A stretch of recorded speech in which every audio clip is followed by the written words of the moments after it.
زمان گذشته ساده در زبان گیلکی، گویش منطقی سیاکولورود.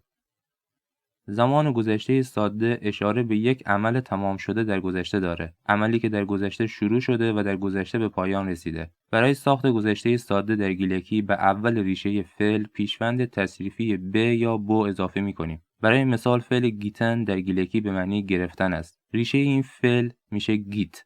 گفتیم که برای ساخت فعل گذشته در گیلکی به اول ریشه فعل پیشوند ب اضافه می‌کنیم. بگیت یعنی گرفت. ب به اضافه گیت. به پیشوند تصریفی، گیت به معنی گرفتن. بگیت یعنی گرفت. زمان گذشته ساده. پس به همین سادگی با اضافه کردن پیشوند به اول ریشه فعل تونستیم در گیلکی فعل گذشته بسازیم. حالا برای صرف این فعل برای اشخاص مختلف به انتها شناسه می‌افزاییم. بگیتم میشه گرفتم. بگیتی میشه گرفتی. بگیت گرفت. بگیتیم گرفتیم. بگیتین گرفتین. بگیتن گرفتن. یک مثال در جمله: امی کرک ناخوشی بگید بامرد. امی کرک ناخوشی بگید بامرد. کرک یعنی مرغ.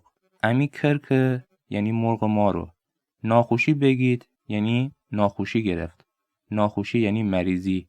ناخوشی بگید مریضی گرفت یا مریض شد. بامرد یعنی مرد. به ساخت فعل بامرد دقت کنید. بو به اضافه مرد. بو پیشوند تصریفی، مرد به معنی مردن. بامرد یعنی مرد. زمان گذشته ساده. همونطور که در ابتدا گفتیم برای ساخت گذشته ساده در گیلکی از پیشوند تصریفی ب یا بو بسته به نوع فعل استفاده می‌کنیم. اگر در ریشه فعل صدای او وجود داشته باشه معمولاً از پیشوند تصریفی بو استفاده میشه. چند مثال از ساخت فعل گذشته با پیشوند تصریفی بو.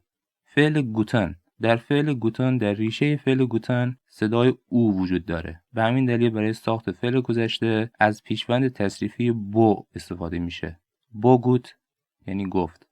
بوگوتم گفتم. بوگوتی گفتی. پیشوند تصریفی بو در گویش‌های مختلف زبان گیلکی به صورت‌های بو و با نیز وجود داره. برای مثال فعل بوگوتی در گیلکی رامسر به صورت باگوتی و در گیلکی سنگر به صورت بوگوتی تلفظ میشه. در ادامه گذشته ساده چند فعل پرکاربرد گیلکی رو لیست میکنم. تا یک تا آموزشی ویدیو. خدا شیمی امره.